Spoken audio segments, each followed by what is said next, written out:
Hello everyone. Bihar police से संबंधित एक और प्रैक्टिस सेट में आप सभी का स्वागत है। दोस्तों, आज की वीडियो इकोनॉमिक्स स्पेशल है। इसमें इकोनॉमिक्स के लगभग 90 प्रश्न शामिल हैं। बाकी और जो प्रश्न है 10 प्रश्न, उसमें अन्य सब्जेक्ट के प्रश्न शामिल किए गए हैं। तो आप वीडियो लास्ट तक जरूर देखिएगा। तो चलिए शुरू करते हैं। आज का हमारा पहला प्रश्न है, उलगुलान विद्रोह किससे जुड़ा था? उलगुलान विद्रोह का संबंध बिरसा मुंडा से था। इसका राइट आंसर हो जाएगा ऑप्शन डी। उलगुलान विद्रोह कब हुआ था? तो यह 1899 से 1900 के बीच में यह उलगुलान विद्रोह हुआ था और यह जनजाति विद्रोह था। इसे मुंडा विद्रोह के नाम से भी जानते हैं। और किस राज्य से संबंधित था ये? तो झारखंड राज्य से यह संबंधित था।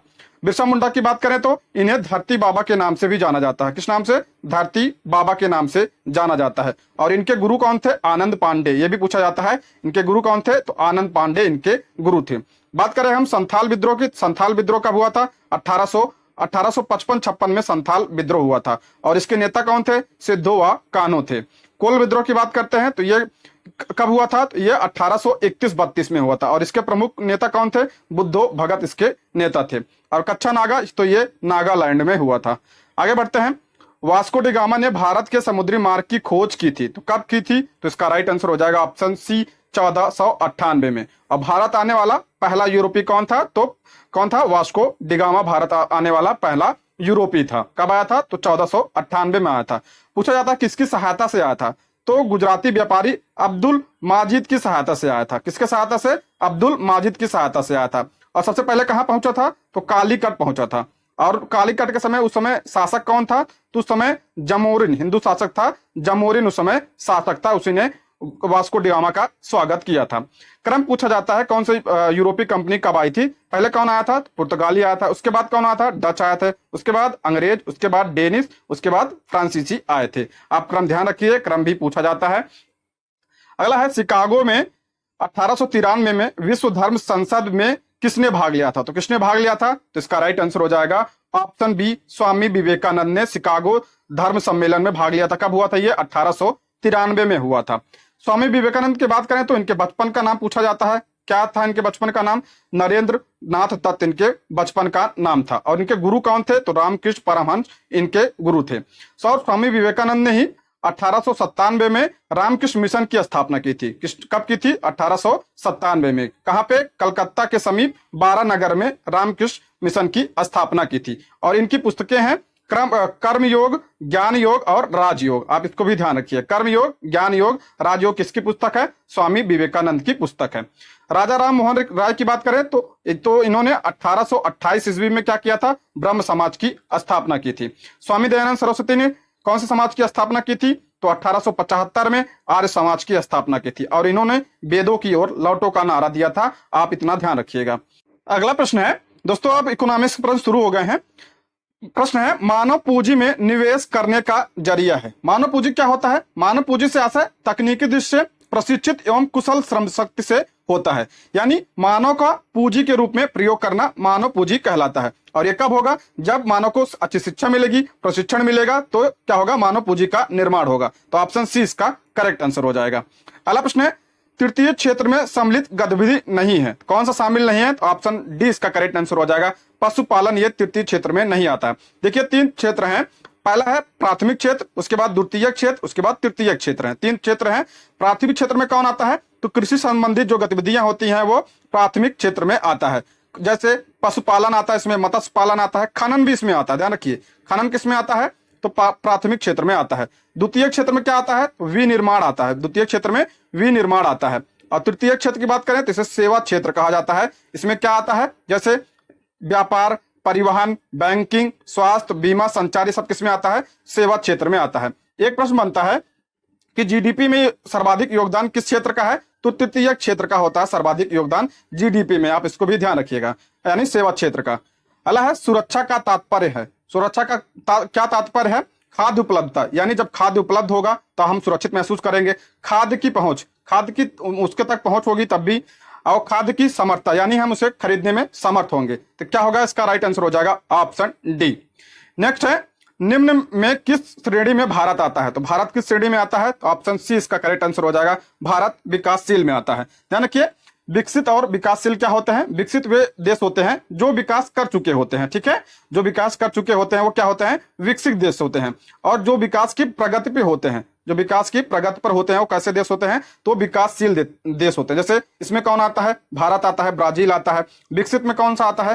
तो जैसे अमेरिका आता है, चीन आता है, इंग्लैंड आता है, ये सब किसमें आते हैं? तो विकसित देश में आते हैं। नेक्स्ट है, स्वयं सहायता समूह में ऋण संबंधी अधिकांश निर्णय लिए जाते हैं। तो स्वयं किसके द्वारा लिए जाते हैं?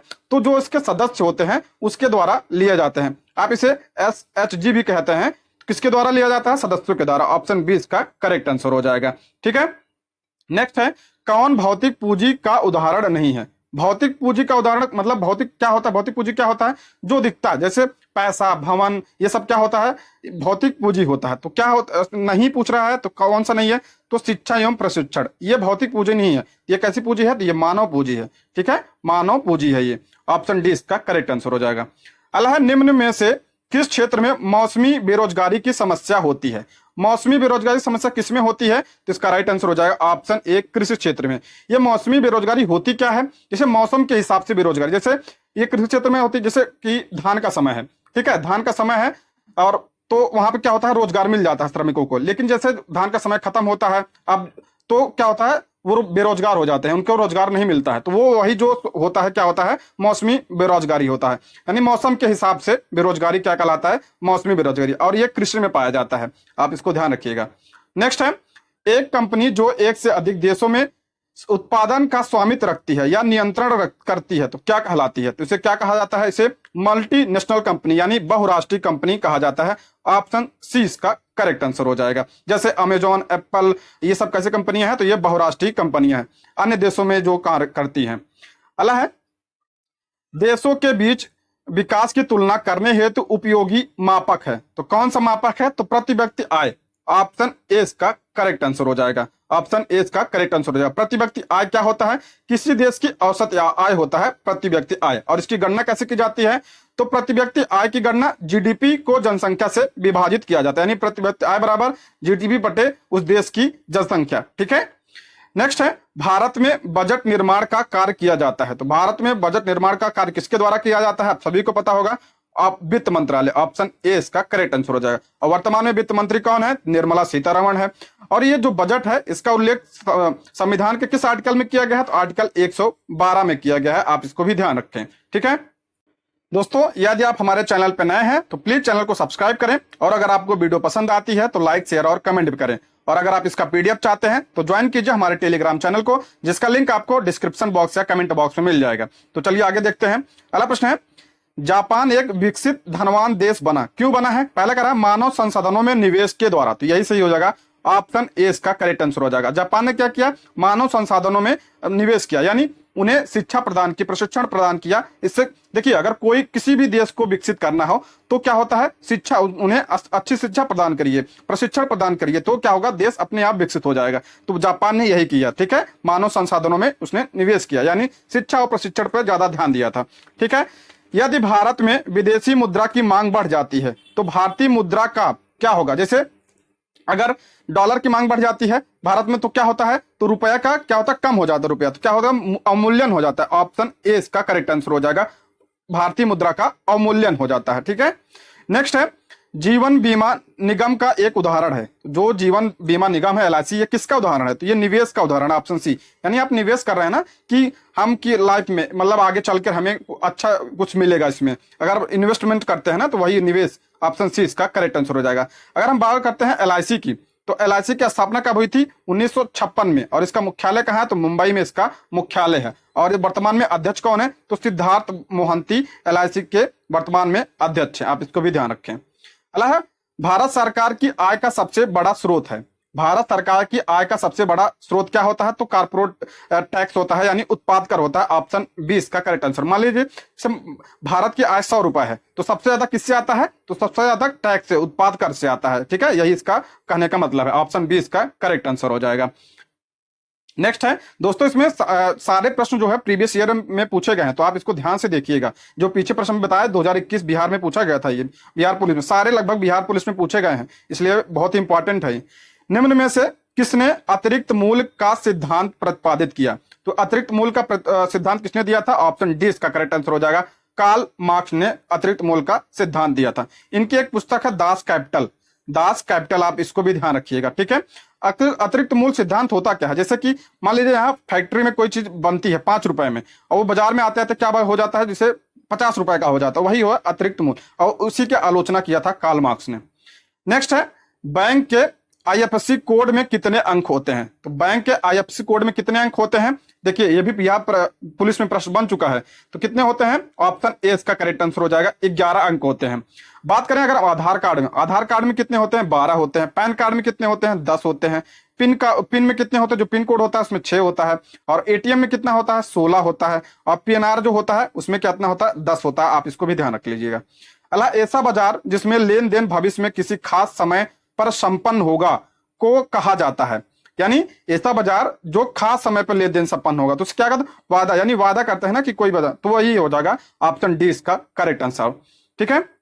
नेक्स्ट है, निम्न में से कौन सा मुद्रा का प्राथमिक कार्य है? तो मुद्रा का पूछ रहा प्राथमिक कार्य क्या है? तो ये मुद्रा का हस्तांतरण। देखिए जैसे हमारे आप सब्जी लेने गए, सब्जी खरीदे, सब्जी वाले ने फिर जहां से माल लाता है वहां दे दिया, और ऐसे ही वो जहां से लाता है ऐसे ही हस्तांतरण होता रहता है। क्या हस्तांतरण होता रहता है? वही क्या है? मुद्रा का प्राथमिक कार्य। ऑप्शन डी इसका करेक्ट आंसर हो जाएगा।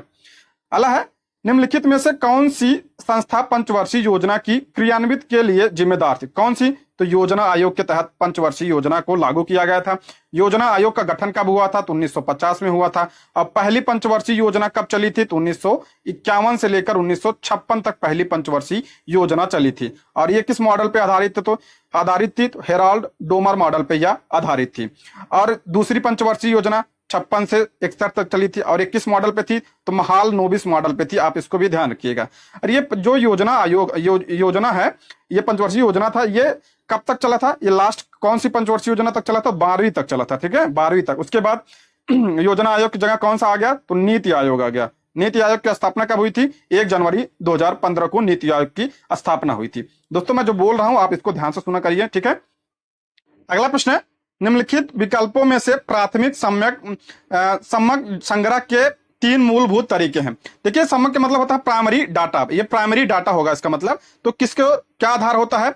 तो व्यक्तिगत साक्षात्कार होता है, सर्वेक्षण होता है, सामूहिक चर्चा नहीं होती, टेलीफोन साक्षात्कार, ये भी है, सरकारी रिपोर्ट। इसका हो जाएगा ऑप्शन 20 का करेक्ट आंसर हो जाएगा।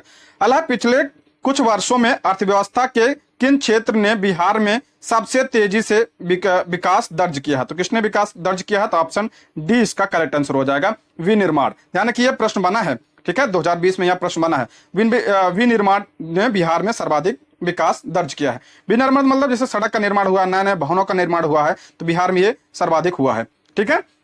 नेक्स्ट है, किस अर्थशास्त्री के अनुसार अर्थशास्त्र मनुष्य के भौतिक कल्याण का अध्ययन है? यह भी बिहार पुलिस में प्रश्न बना है 2020 में। तो किसके अनुसार? इसका राइट आंसर हो जाएगा स्मिथ के अनुसार, ऑप्शन सी इसका करेक्ट आंसर हो जाएगा। स्मिथ के अनुसार अर्थशास्त्र मनुष्य के भौतिक कल्याण का अध्ययन है। अगला प्रश्न है, किस भारतीय योजना का उद्देश्य था तीव्र, अधिक समावेशी और सतत विकास? सतत विकास मतलब धारणीय या सस्टेनेबल डेवलपमेंट किसका था? तो 12वीं पंचवर्षीय योजना का ये उद्देश्य था। ऑप्शन सी इसका करेक्ट आंसर हो जाएगा। 12वीं पंचवर्षीय योजना 2012 से 2017 तक चली थी। आप इसको ध्यान रखिए, बहुत इंपॉर्टेंट है ये। अल्लाह डेयरी फार्म में किसका उत्पादन होता है? ये भी प्रश्न बना है प्रीवियस ईयर में, सारे प्रश्न प्रीवियस ईयर में बन चुके हैं, या तो बिहार पुलिस में और इसमें एसआई के भी प्रश्न शामिल हैं। और डेयरी फार्म में किसका उत्पादन होता है? ऑप्शन सी दूध का होता है, आप सभी को पता है, ठीक है। सो दूध के संबंधित एक क्रांति थी, कौन सी क्रांति? श्वेत क्रांति। और कौन लाया था? तो वर्गीज कुरियन।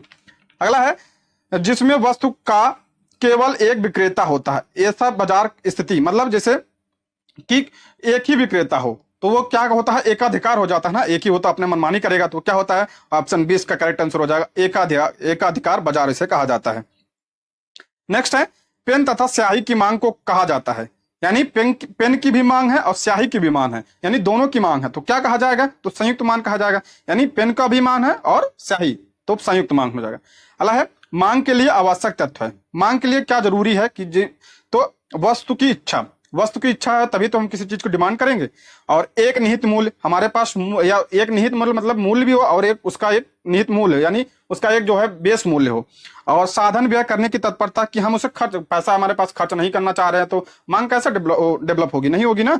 तो ऑप्शन डी इसका करेक्ट आंसर हो जाएगा। उपयुक्त ये तीनों जरूरी है मांग के लिए, इच्छा भी होती है और निहित मूल्य भी जरूरी है और साधन व्यक्त करने की तत्परता भी जरूरी है। अगला प्रश्न है अर्थशास्त्र में उत्पादन का मतलब है। तो उत्पादन का मतलब क्या होता है अर्थव्यवस्था में? विनिर्माण। विनिर्माण का मतलब होता है उत्पादन, ठीक है, किसी चीज का उत्पादन करेंगे। जैसे कपास है, कपास से हम किसी चीज को उत्पादन कर, वो सब विनिर्माण। ऑप्शन ए इसका करेक्ट आंसर हो जाएगा। अगला प्रश्न है उत्पादन का सक्रिय साधन है। तो उत्पादन का पूछ रहा है सक्रिय साधन कौन सा है? ऑप्शन ए इसका करेक्ट आंसर हो जाएगा श्रम। ये भी बिहार पुलिस में पूछा है 2020 में। इस उत्पादन का सक्रिय कारक है श्रम। देखिए उत्पादन के 5 कारक हैं, कौन कौन से? एक तो भूमि, भूमि है, भूमि जो है ये निष्क्रिय कारक है, ठीक है, निष्क्रिय साधन है। उसके बाद श्रम, श्रम जो है सक्रिय कारक है। उसके बाद आता है पूंजी, उसके बाद आता है संगठन, उसके बाद आता है उद्यम या साहस। इसके 5 जो है उत्पादन के 5 साधन है और सर्वाधिक सक्रिय तो श्रम है। अगला प्रश्न है राष्ट्रीय आय क्या है? पूछ रहा है राष्ट्रीय आय क्या है, देख लेते हैं। एक वर्ष में किसी देश में उत्पादित सभी वस्तुओं तथा सेवाओं का धन्य मूल्य है, या 2 साल नहीं, 2 नहीं होगा, 5 भी नहीं होगा, 1 वर्ष होगा, ठीक है।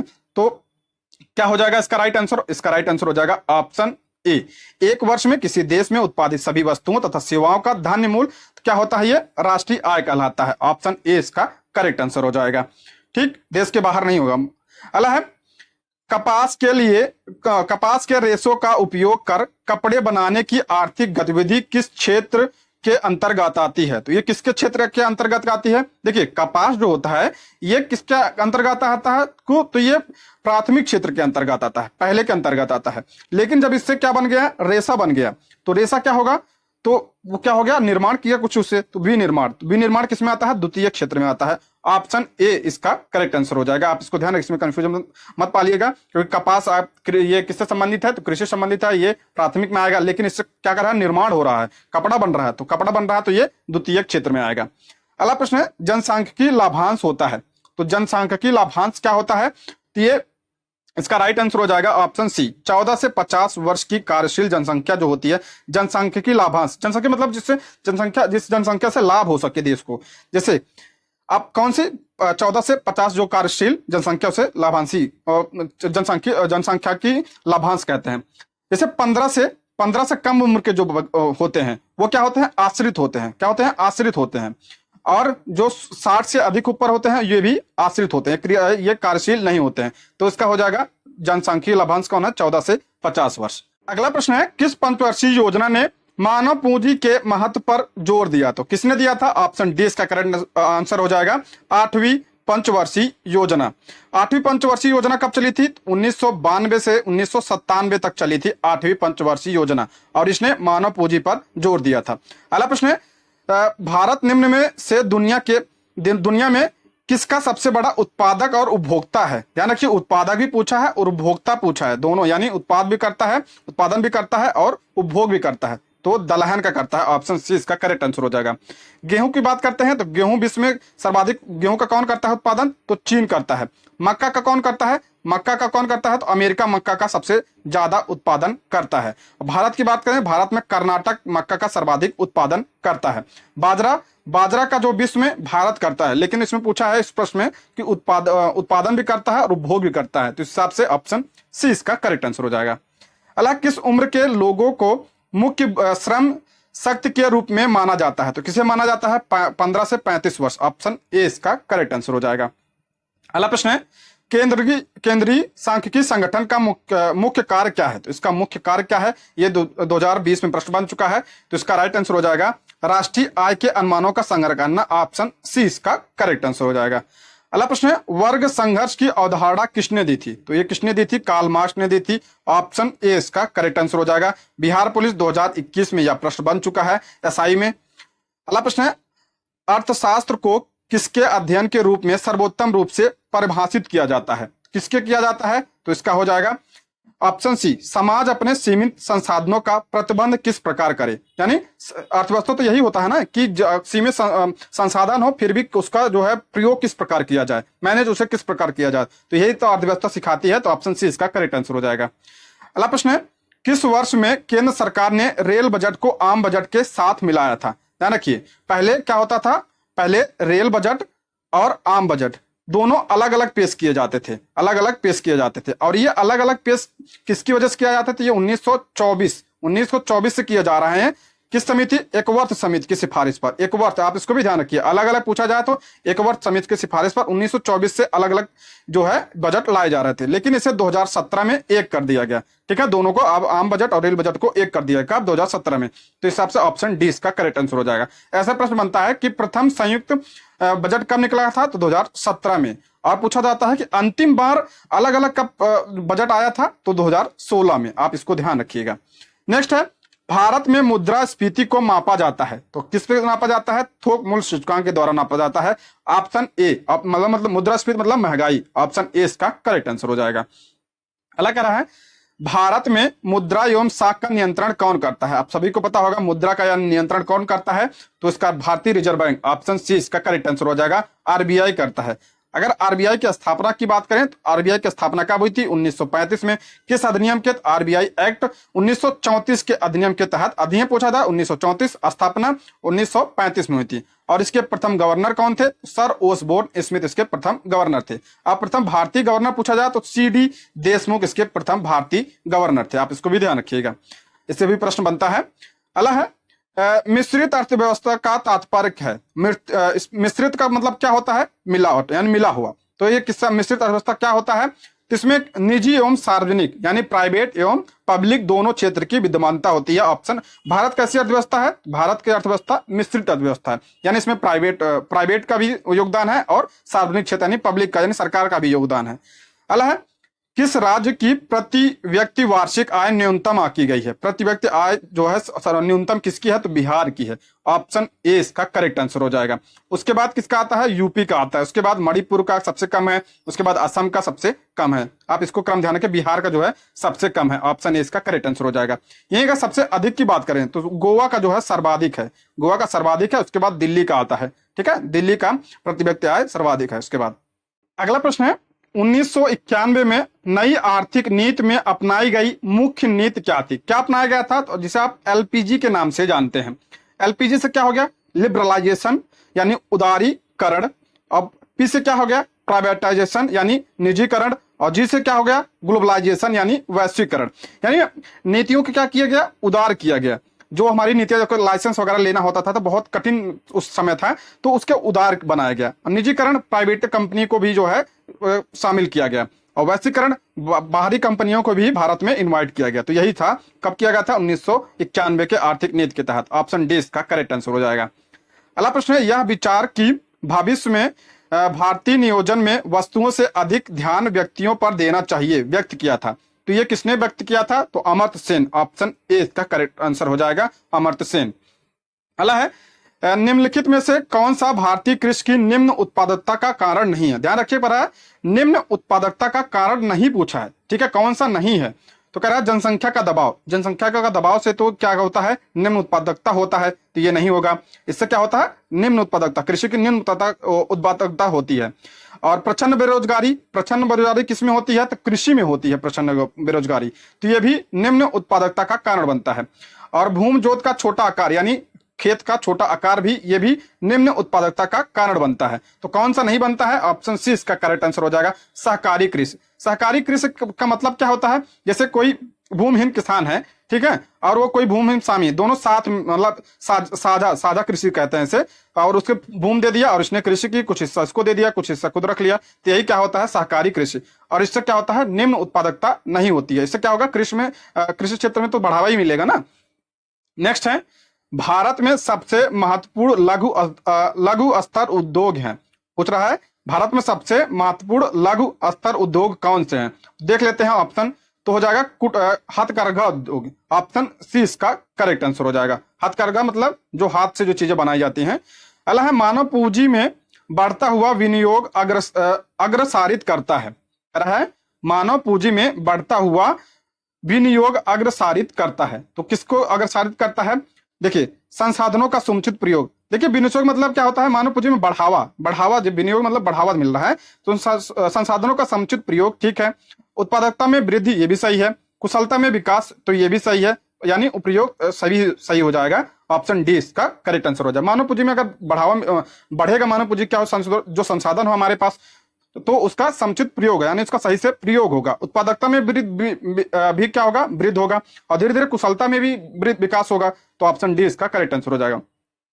काली क्रांति संबंधित है, तो ये काली क्रांति किससे संबंधित है, कोयला मत लगा दीजिएगा आप लोग। इसका राइट आंसर हो जाएगा ऑप्शन सी, कच्चा तेल से संबंधित है। सरसों की बात करें तो कौन सी क्रांति, तो पीली क्रांति। मत्स्य की बात करें तो नीली क्रांति। ठीक है, आप ये भी ध्यान रखिएगा। अगला प्रश्न, भारत में प्रथम उद्योग जिसका विकास हुआ, तो प्रथम उद्योग जिसका विकास हुआ था, ऑप्शन ए इसका राइट आंसर हो जाएगा, कुटीर उद्योग। कुटीर मतलब होता है छोटे उद्योग, जैसे कि क्या रस्सी का बुनना होता है, और चरखा होता है, गांव में देखा ना आपने, चरखा से जो है सूत काटते हैं, ये सब किस में आता है, कुटीर। मुर्गी पालन भी आता है, कुक्कुट पालन, ये जब होते हैं सब ये कुटीर उद्योग में आते हैं। अगला प्रश्न, प्रोफेसर अमर्त्य को किस वर्ष अर्थशास्त्र का नोबेल पुरस्कार मिला था, किस वर्ष मिला था, तो ऑप्शन 20 का करेक्ट आंसर हो जाएगा, 1998 में। अच्छा बताइए कि नोबेल पुरस्कार कब शुरू हुआ था, तो 1901 में शुरू हुआ था।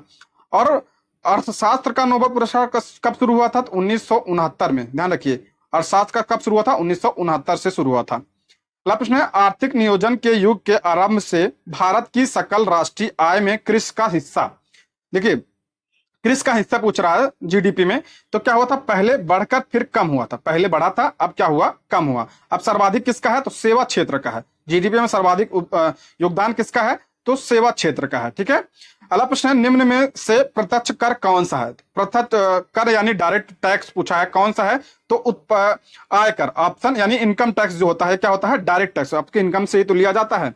अगला प्रश्न है, 1 रुपए के नोट पर हस्ताक्षर होता है, बहुत सिंपल सा क्वेश्चन है, लेकिन ये प्रीवियस ईयर में आ चुका है, आप ये अक्सर एग्जाम में प्रश्न बनता है। तो इस पे किसका होता है हस्ताक्षर, तो इसमें होता है वित्त मंत्रालय के सचिव का। ऑप्शन ए इसका करेक्ट आंसर हो जाएगा। बाकी जो और नोट होते हैं इस पे किसका होता है, तो आरबीआई के गवर्नर का होता है, और वर्तमान में आरबीआई के गवर्नर कौन है, तो शक्तिकांत दास है। अगला है, सर्वाधिक जनसंख्या घनत्व वाला देश कौन सा है, सर्वाधिक जनसंख्या कहां पे है घनत्व, तो ऑप्शन सी इसका राइट आंसर हो जाएगा, सिंगापुर में सर्वाधिक जनसंख्या घनत्व है। बात करते हैं अगर सिंगापुर की राजधानी क्या है, तो सिंगापुर सिटी यहाँ की राजधानी है। अगला प्रश्न, भारतीय अर्थव्यवस्था है, तो भारतीय अर्थव्यवस्था कैसी है, तो आप सभी को पता है मिश्रित अर्थव्यवस्था है। ऑप्शन ए इसका करेक्ट आंसर हो जाएगा। ठीक है, अगला प्रश्न है, भारत में सीमांत जोत का आकार है, सीमांत जोत मतलब होता है बहुत छोटे आकार के जो खेत होते हैं वैसे सीमांत जोत कहता है, वो क्या होता है, ऑप्शन डी इसका करेक्ट आंसर हो जाएगा। 1 हेक्टेयर से कम का जो खेत होते हैं उसे सीमांत जोत कहा जाता है, और 1 हेक्टेयर से 2 हेक्टेयर के जो बीच में होते हैं उसे क्या कहा जाता है, उसे छोटे जोत के आकार का जोत कहा जाता है। और 2 से 4 हेक्टेयर का जो होता है इसे अर्ध मध्यम कहते हैं, अर्ध मध्यम जोत कहा जाता है, और 5 से ऊपर जो होते हैं इसे मध्यम कहा जाता है। अगला प्रश्न है, अर्थशास्त्र किस विषय पर लिखी गई थी, आप सभी को पता होगा, ये राजतंत्र पे, अर्थशास्त्र मत लगा दीजिएगा, ऑप्शन 20 का करेक्ट आंसर हो जाए, ये राजतंत्र पे लिखी गई थी, दोनों एक ही ऑप्शन है। और अर्थशास्त्र किसकी पुस्तक है, तो ये चाणक्य की पुस्तक है। ठीक है, चाणक्य की पुस्तक है। अगला प्रश्न है, मिश्रित अर्थव्यवस्था का अर्थ है, अभी पीछे में बताया, इसका अर्थ क्या है देख लेते हैं। जहां कृषि और उद्योग दोनों को समान महत्व दिया जाता है, नहीं, जहां राष्ट्रीय अर्थव्यवस्था में सार्वजनिक क्षेत्र यानी पब्लिक सेक्टर के साथ साथ निजी क्षेत्र यानी प्राइवेट सेक्टर भी विद्यमान होती है, यही सही हो जाएगा, ऑप्शन बी। भारत कैसा है, तो मिश्रित अर्थव्यवस्था है। और यहीं अगर हम बात करते हैं अमेरिका वगैरह की, तो अमेरिका कैसा है, तो अमेरिका पूंजीवाद है। ठीक है, अमेरिका में पूंजीवादी अर्थव्यवस्था है। अगला प्रश्न है, निम्नलिखित में से कौन एक तृतीयक क्रियाकलाप है, तृतीयक क्रियाकलाप कौन सा है, देख लेते हैं। ऑप्शन देखते हैं, इसका हो जाएगा, ऑप्शन कहा जाएगा तृतीयक पूछा ना, तो तृतीयक कौन सा हो जाएगा, इसका राइट आंसर हो जाएगा ऑप्शन डी, विपणन। विपणन मतलब व्यापार, तो विपणन जो है तृतीयक क्षेत्र में आता है। विनिर्माण किस में आता है, द्वितीयक में। वानिकी और कृषि किस में आता है, तो ये प्राथमिक क्षेत्र में आता है, पीछे मैंने बता दिया है। अगला, संयुक्त राष्ट्र मानव विकास सूचकांक किसके द्वारा विकसित किया गया, मोस्ट इंपॉर्टेंट प्रश्न है, इससे अक्सर एग्जाम में प्रश्न बनता है, यानी एसडीआई ह्यूमन डेवलपमेंट इंडेक्स। और इसकी किसके द्वारा विकसित किया गया था, तो ये महबूब उल हक के द्वारा यह विकसित किया गया था, ये पाकिस्तान के अर्थशास्त्री थे, इनके द्वारा यह विकसित किया गया था। और हम बात करते हैं, इसके 3 मानक हैं, अक्सर एग्जाम में पूछा जाता है, 3 मानक कौन है, तो शिक्षा है, दूसरा है स्वास्थ्य, और तीसरा है जीवन स्तर। ठीक है, आप इसको ध्यान रखिएगा, शिक्षा, स्वास्थ्य और जीवन स्तर। अल्लाह भारत में छिपी हुई बेरोजगारी लक्षण है मुख्यतः। छिपी हुई बेरोजगारी कहाँ पाई जाती है? तो ये प्राथमिक क्षेत्र में पाई जाती है, कृषि में पाई जाती है। ऑप्शन सी इसका करेक्ट आंसर हो जाएगा। छिपी हुई बेरोजगारी का मतलब क्या होता है? जैसे कोई काम है, अगर वो एक आदमी कर सकता है लेकिन उस काम करने के लिए कई सारे लोग लगे हैं। जैसे अगर धान का इतने क्षेत्र में धान लगाना है, गांव में होता नहीं है कि अगर एक बंदा एक काम कर सकता है लेकिन पूरा परिवार उसी में लगता है, तो वही क्या होता है? छिपी हुई बेरोजगारी होता है। और ये अक्सर क्या होता है? प्राथमिक क्षेत्र में यानी कृषि में होता है। अगला प्रश्न, योजना आयोग का पदेन अध्यक्ष कौन होता है? तो योजना आयोग का पदेन अध्यक्ष कौन होता है? तो भारत का प्रधानमंत्री। नीति आयोग का भी यही होता है, प्रधानमंत्री अध्यक्ष होता है। ठीक है, पीछे मैं बता चुका हूं। अगला प्रश्न है, वैट को विस्तृत रूप में लिखा जाता है। वैट का फुल फॉर्म पूछा, ये टैक्स है, तो इसका क्या नाम हो जाएगा? Value added tax. Value added tax इसका होता है, तो इसका क्या होगा? ऑप्शन ए इसका करेक्ट आंसर हो जाएगा। अगला प्रश्न है, भारत में मुख्य कृषि पदार्थ आयात मद है। यानी जो है भारत किसका आयात, यानी किसको खरीदता है? आयात किसको करता है? आयात मतलब खरीदना होता है, निर्यात मतलब बेचना होता है। तो क्या किसको खरीदता है? तो ऑप्शन डी इसका करेक्ट आंसर हो जाएगा, खाने योग्य तेल। अल्लाह 12वीं पंचवर्षीय योजना की अवधि है, पीछे मैं बता चुका हूं कौन सी। इसका राइट आंसर हो जाएगा ऑप्शन ए, 2007 से 2017। हाँ, 2007 से सॉरी 2012 से 2017, ऑप्शन बी इसका करेक्ट आंसर हो जाएगा। नेक्स्ट है, आर्थिक नियोजन एक विषय है।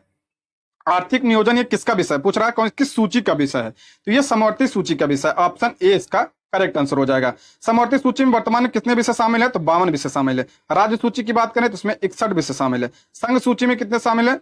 तो इसमें यानी केंद्र सूची में 100 विषय शामिल है। और ये जो तीनों सूचियां हैं, ये किस अनुसूची में है? तो 7वीं अनुसूची में है, आप इसको ध्यान रखिएगा। और हम केंद्र सूची की बात करें, इसमें कौन कौन से विषय आते हैं? रेलवे, शांति, विदेशी, ये सब किसमें आते हैं? तो केंद्र सूची में आते हैं। राज्य सूची में पुलिस, पंचायती राज, कृषि, ये सब किसमें आते हैं? राज्य सूची में आते हैं। समवर्ती सूची में कौन आता है? वन, शिक्षा, ये सब किसमें आते हैं? तो समवर्ती सूची में आता है, आप इसको ध्यान रखें, शिक्षा पूछा जाता है अक्सर। अल्लाह छिपी बेरोजगारी से तात्पर्य है, वही छिपी पीछे बता चुका हूं, इसका मतलब क्या होगा? ऑप्शन डी, किसी कार्य में जिसको कम व्यक्ति कर सकते हैं, अधिक व्यक्तियों का लगे रहना क्या होता है? यही होता है छिपी बेरोजगारी। और ये किसमें होता है? तो ये मुख्यतः प्राथमिक क्षेत्र यानी कृषि क्षेत्र में यह पाया जाता है। अगला है, जवाहर रोजगार योजना का उद्देश्य है। तो जवाहर रोजगार योजना ये कब शुरू हुई थी? तो 1 अप्रैल 1979 को यह शुरू हुई थी। इसका उद्देश्य क्या था? ग्रामीण क्षेत्रों के युवाओं को रोजगार उपलब्ध कराना, सही है। और बेरोजगारों युवकों को रोजगार उपलब्ध कराना, ये भी सही है। ग्रामीण सामाजिक और आर्थिक ढांचों को सुदृढ़ करना, यह भी सही है। ऑप्शन डी इसका करेक्ट आंसर हो जाएगा, उपयुक्त सभी। अगला, सतत आर्थिक विकास के अभिप्राय हैं। सतत आर्थिक विकास मतलब, इसका मतलब क्या होता है? Sustainable development. इसका मतलब पूछ रहा है अभिप्राय क्या है? इसका मतलब हो जाएगा ऑप्शन बी, वर्तमान पीढ़ी का केवल ऑप्शन ए इसका हो जाएगा, वर्तमान पीढ़ी के विकास के साथ साथ भविष्य का आर्थिक विकास। सस्टेनेबल डेवलपमेंट होता है कि अभी जो हम कर रहे हैं, हमारे साथ जो है भविष्य आने वाली पीढ़ियों का भी विकास, वही सी को क्या कहा जाता है? तो सतत विकास कहा जाता है। अगला प्रश्न है, मुद्रास्फीति के कारण है। मुद्रास्फीति के क्या कारण है देख लेते हैं। वस्तुओं का मूल्य बढ़ता है, ठीक है। मुद्रास्फीति के कारण जो पूछ रहा है, मुद्रास्फीति के कारण अच्छा क्या होता है? तो वस्तुओं का मूल्य बढ़ता, सही बात है। अगर महंगाई होगी तो वस्तुओं का मूल्य बढ़ेगा। और मुद्रा का मूल्य गिरता है, तो ये भी सही है, मुद्रा का मूल्य गिरता है। जैसे मान लीजिए कोई पेन है, हम पहले वो 10 रुपए मिलता था, अब महंगाई बढ़ गई तो क्या वो 15 रुपए में मिलने लगा, तो क्या होगा? मुद्रा का मूल्य गिर गया और वस्तु का मूल्य बढ़ गया। तो क्या होगा? ऑप्शन डी इसका करेक्ट आंसर हो जाएगा, एक और बी दोनों। अगला है, मांग में परिवर्तन के निम्नलिखित में से कौन से लक्षण है? पूछ रहा है मांग में परिवर्तन के कौन से लक्षण है? तो इसका राइट आंसर हो जाएगा, उपभोक्ता की आय में परिवर्तन, संबंधित वस्तुओं की कीमतों में परिवर्तन, जनसंख्या वृद्धि, ये सभी। यानी उपभोक्ता की आय में परिवर्तन होगा तो मांग की डिमांड करेगा, जैसे अगर ज्यादा होगा, कम होगा तो नहीं करेगा, कम करेगा, और ज्यादा होगा तो ज्यादा करेगा। असंबंधित वस्तुओं की कीमतों परिवर्तन होगा, जनसंख्या में वृद्धि, ठीक है, ये भी है। मांग जैसे जनसंख्या ज्यादा होगी उस हिसाब से होगा, तो जनसंख्या में, इसका राइट आंसर हो जाएगा ऑप्शन डी। अगला प्रश्न है, भिलाई, दुर्गापुर एवं राउरकेला में इस्पात संयंत्रों का निर्माण किस पंचवर्षीय योजना में हुआ था? किसमें हुआ था? देखिए, भिलाई का निर्माण और ये तीनों का पूछा है तो किसमें हुआ था? तो ये दूसरी पंचवर्षीय योजना में हुआ था। और दूसरी पंचवर्षीय योजना कब से कब थी? तो 1956 से 1961 तक यह चली थी। और किस मॉडल पे थी? महाल नोबिस मॉडल पे ये थी। और ये जो भिलाई है, भिलाई कहाँ पे है? छत्तीसगढ़ में। और इसकी स्थापना पूछा जाता है किसके सहयोग से हुआ था? तो रूस के सहयोग यानी सोवियत संघ के सहयोग से इसकी स्थापना हुई थी। और दुर्गापुर कहाँ पे है? दुर्गापुर ये पश्चिम बंगाल में है। किसके सहयोग से हुआ था? तो ये ब्रिटेन के सहयोग से इसकी स्थापना हुई थी। राउरकेला कहाँ है? तो ये उड़ीसा में है। और इसकी स्थापना किसके सहयोग से हुई थी? तो जर्मनी के सहयोग से हुई थी। आप इसको भी ध्यान रखिए, 2022 में प्रश्न बना था ये। अगला प्रश्न देखते हैं, तो इसका क्या हो जाएगा राइट आंसर? इसका राइट आंसर हो जाएगा ऑप्शन बी, द्वितीय पंचवर्षीय योजना। नेक्स्ट है, किस वर्ष में केंद्र सरकार ने रेल बजट को आम बजट के साथ मिला दिया? अभी पीछे ने बताया था, ऑप्शन डी हो जाएगा 2017 से। अगला प्रश्न है, समुदाय के स्वास्थ्य का पता चलता है। समुदाय के स्वास्थ्य का पता कैसे चलेगा? शिशु मृत्यु दर से। देखिए, जैसे अगर शिशु मृत्यु दर ज्यादा होगी तो क्या होगा? स्वास्थ्य की स्थिति खराब है। अगर शिशु मृत्यु दर कम है तो क्या होगा? स्वास्थ्य की स्थिति अच्छी है। ये शिशु मृत्यु दर होती क्या है? जैसे कि मान लीजिए 1000 बच्चे पैदा हो रहे हैं एक साल में, और वे अपना पहला जन्मदिन मनाने से पहले ही मर जाते हैं, वही क्या होता है? शिशु मृत्यु दर होता है। और सबसे कम किसका है? सबसे ज्यादा किसका है? तो मध्य प्रदेश का जो शिशु मृत्यु दर है ये सबसे ज्यादा है, 48 है यहाँ का। और यहाँ सबसे कम किसका है? तो गोवा का है। आप इसको भी ध्यान रखिएगा। अगला प्रश्न है, भारत में सिक्के जारी करने के लिए कौन प्राधिकृत है? तो कौन जारी करता है सिक्के? आरबीआई जारी करता है। ऑप्शन ए इसका करेक्ट आंसर हो जाएगा। ठीक है, और ये जो है टकसाल कहाँ पे है? ये कहाँ, यानी कहाँ से ये सिक्के छपते हैं? तो मुंबई, कोलकाता, हैदराबाद और नोएडा में ये छपते हैं। ये सिक्के ढलते हैं। और ये पूछा जाता है नोट के बारे में। जो नोट जहाँ पे ये प्रेस नोट कहाँ पे है? तो ये मध्य प्रदेश, देवास, मध्य प्रदेश के देवास में है ये।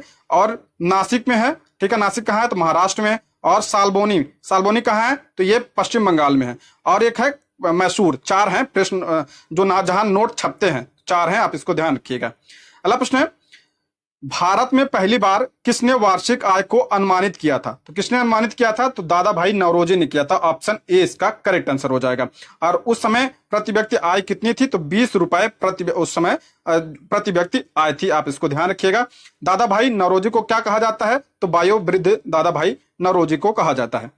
अगला प्रश्न है 82, निम्नलिखित में से कौन सी मुद्राएं स्पेशल ड्राइंग राइट्स यानी एसडीआर की पेटिका में आती हैं? जो ये एसडीआर है, एग्जाम में ध्यान रखिए, एसडीआर जो है ये आईएमएफ की मुद्रा है। ठीक है, आईएमएफ की मुद्रा है, अंतरराष्ट्रीय मुद्रा कोष की मुद्रा है एसडीआर। डायरेक्ट प्रश्न बनता है। तो कौन कौन सी हैं? इसका राइट आंसर हो जाएगा उपयुक्त सभी, यानी डॉलर, जापानी येन, ब्रिटिश का पाउंड, चीन का युआन और यूरोपीय संघ का यूरो। ये जो है आईएमएफ की मुद्रा है, इसे एसडीआर कहा जाता है। अगला प्रश्न है, धाड़ी विकास की संकल्पना किससे संबंधित है? धाड़ी विकास मतलब सस्टेनेबल डेवलपमेंट। तो ये किससे संबंधित है? तो इसका राइट आंसर हो जाएगा अंतर पीढ़ी साम्य, यानी अगली पीढ़ी के लिए भी धाड़ी विकास मतलब अभी जो विकास कर रहे हैं और इसको ध्यान में रखकर आगे की जनरेशन का भी जो ध्यान रखें, यही क्या होता है धाड़ी विकास। अगला प्रश्न है, भारत में पहली आर्थिक जनगणना कब की गई थी? भारत में पहली आर्थिक पूछा, ध्यान रखिए, पहली जनगणना नहीं पूछा है, पहली आर्थिक पूछा है। तो कब की गई थी? तो 1977 में की गई थी। ऑप्शन ए इसका करेक्ट आंसर हो जाएगा। अगर पूछा जाए भारत में पहली जनगणना कब हुई थी? तो 1872 में। किसके काल में? तो लॉर्ड मेयो के काल में यह जनगणना हुई थी। और नियमित रूप से कब शुरू हुई थी? तो 1881 में, रिपन के काल में। आप इसको भी ध्यान रखिएगा। अगला प्रश्न है, स्वत गुणधर्म की न्यायिकता का सिद्धांत यानी ट्रस्टीशिप का सिद्धांत किसने दिया है? तो इसका राइट आंसर हो जाएगा ऑप्शन सी, महात्मा गांधी ने ट्रस्टीशिप का सिद्धांत दिया था। अगला प्रश्न है, जेम्स टॉबिन के द्वारा पहली बार सुझाया गया टॉबिन टैक्स निम्न में से किस लेन देन पर लगाया जाता है? टॉबिन टैक्स जो होता है ये विदेशी मुद्राओं पर लगाया जाता है, आदान प्रदान पर लगाया जाता है। तो इसका राइट आंसर हो जाएगा ऑप्शन बी, करेंसी के लेन देन पर लगाया जाता है ये टॉबिन टैक्स। अगला प्रश्न है, निम्न में से कौन सा प्रत्यक्ष कर का उदाहरण नहीं है? ध्यान रखिए, डायरेक्ट टैक्स का उदाहरण नहीं पूछ रहा, मतलब अप्रत्यक्ष कर पूछ रहा। अप्रत्यक्ष कर इसमें कौन सा है? तो आयकर। आयकर कैसा टैक्स है? तो ये डायरेक्ट टैक्स है। तो इसने अप्रत्यक्ष पूछा है, तो ऑप्शन सी इसका करेक्ट आंसर हो जाएगा। अगला प्रश्न है, भारत में बाजार नियंत्रण प्रणाली किस सुल्तान द्वारा लागू की गई थी? तो किसके द्वारा लागू की गई थी? तो अलाउद्दीन खिलजी के द्वारा लागू की गई थी बाजार नियंत्रण प्रणाली। ऑप्शन ए इसका करेक्ट आंसर हो जाएगा। अलाउद्दीन खिलजी के कार्यकाल की बात करें तो 1296 से लेकर 1316 तक यह खिलजी वंश का शासक था। इसने बाजार नियंत्रण के तहत वितरण व्यवस्था, भंडारण व्यवस्था और वस्तुओं के मूल्य पर नियंत्रण भी इसने लागू किया था। अगला प्रश्न है, शिक्षित व्यक्तियों का विकासशील देशों से विकसित देशों की ओर पलायन कहलाता है। क्या कहलाता है? जैसे भारत से जो लोग, मान लो भारत विकासशील है, पर विकासशील देशों से विदेशों में जो जाते हैं यानी विकसित देश में जाते हैं, तो वो पलायन क्या कहलाता है? तो क्या होता है? प्रतिभा पलायन, यानी प्रतिभा पलायन होता है। ऑप्शन ए इसका करेक्ट आंसर हो जाएगा। अगला प्रश्न है, भारत के किस राज्य में शिशु मृत्यु दर सबसे कम है? तो पूछ रहा है किसमें सबसे कम है? ऑप्शन बी इसका करेक्ट आंसर हो जाएगा, केरल में। अगला है, भारत के किस शहर में दूसरे राज्यों से सर्वाधिक प्रवासी आते हैं? यानी पूछ रहा है अंतरराज्यीय प्रवास, तो किस राज्य में सबसे ज्यादा जाते हैं? ऑप्शन ए इसका करेक्ट आंसर हो जाएगा। मुंबई में जो है सर्वाधिक प्रवासी जाते हैं। और सर्वाधिक प्रवासी कहां से जाते हैं? तो यूपी पहले नंबर पे है, उसके बाद बिहार है। यूपी बिहार से सर्वाधिक जाते हैं। ठीक है। अगला प्रश्न है, ग्रामीण बैंक का संस्थापक कौन है? ग्रामीण बैंक का संस्थापक कौन है? तो इसका राइट आंसर हो जाएगा ऑप्शन ए, मोहम्मद यूनुस। मोहम्मद यूनुस ये बांग्लादेश के हैं। ठीक है, ग्रामीण बैंक के संस्थापक हैं ये। अगला प्रश्न है, मोबाइल सेल फोन के काम करने के लिए निम्न में से कौन सा आवश्यक है? यानी कि ये 2008 का प्रश्न है, एसआई में पूछा गया था। तो कौन सा आवश्यक है? काम करने में अनुकूल हैंडसेट ये होना चाहिए, सेवा प्रदाता नेटवर्क भी होना चाहिए, सिम कार्ड भी होना चाहिए। ऑप्शन डी इसका करेक्ट आंसर हो जाएगा, उपयोग सभी। अगला प्रश्न है, पंडित बिरजू महाराज का संबंध है। अब जीके के प्रश्न आ गए, तो पंडित बिरजू महाराज का संबंध किससे है? तो इसका राइट आंसर हो जाएगा ऑप्शन बी, कथक से है। ठीक है, अभी इनकी हाल ही में मृत्यु हुई थी। ठीक है, और कथक किस राज्य का शास्त्रीय नृत्य है? तो ये उत्तर प्रदेश का शास्त्रीय नृत्य है। कथकली कहाँ का है? तो केरल का है। भरतनाट्यम क्या है? तमिलनाडु का है। कुचिपुड़ी कहाँ का है? तो ये आंध्र प्रदेश राज्य का है। अगला प्रश्न है, बिहार दिवस मनाया जाता है। आप सभी को पता होगा बिहार दिवस, ऑप्शन ए इसका करेक्ट आंसर हो जाएगा। 22 मार्च को बिहार दिवस मनाया जाता है और 22 मार्च 1912 को बिहार की स्थापना हुई थी बंगाल से अलग होकर। नेक्स्ट है, निम्न में से कौन सा विष्णु का अवतार नहीं है? यानी कि ये भी प्रश्न बना है बिहार पुलिस में, ये 2021 का प्रश्न है। तो कौन सा विष्णु का अवतार नहीं है? तो ऑप्शन डी इसका राइट आंसर हो जाएगा, दधीची। दधीची जो है विष्णु के अवतार नहीं है। अगला प्रश्न है, भारत का राष्ट्रीय चावल अनुसंधान संस्थान कहां पर स्थित है? तो इसका राइट आंसर हो जाएगा ऑप्शन ए, कटक उड़ीसा में राष्ट्रीय चावल अनुसंधान संस्थान स्थित है। अगर अब पूछा जाए अंतरराष्ट्रीय चावल अनुसंधान कहाँ पे है? तो मनीला में है। कहाँ पे? मनीला, फिलीपींस में अंतरराष्ट्रीय चावल अनुसंधान है। अगला प्रश्न है, निम्नलिखित स्रोतों में किससे भारत सबसे अधिक विद्युत प्राप्त करता है? तो भारत जो है सबसे अधिक जो है किससे विद्युत प्राप्त करता है? तो कोयला से प्राप्त करता है। ऑप्शन बी इसका, यानी ताप से, तापी। तो इसका राइट आंसर हो जाएगा ऑप्शन बी। कोयला सर्वाधिक कहाँ होता है, यानी उत्पादन कहाँ होता है? तो छत्तीसगढ़ में। और भंडारण की बात करें, भंडारण कहाँ है? तो झारखंड राज्य में है। अगला है, भारतीय रुपए की विनिमय दर निर्धारित होती है। तो किससे निर्धारित होती है? डॉलर से। ऑप्शन ए इसका करेक्ट आंसर हो जाएगा, संयुक्त राज्य अमेरिका डॉलर के संबंध में। अगला प्रश्न है, निम्नलिखित में से किसने स्वयं सहायता समूहों को गरीबी उन्मूलन के लिए एक प्रभावी उपकरण के रूप में विचार किया? तो किसने किया था? तो मोहम्मद यूनुस ने। ये बांग्लादेश का भी प्रश्न बताया। ऑप्शन बी इसका करेक्ट आंसर हो जाएगा। दोस्तों ये रहे आज के प्रश्न। Thank you for watching.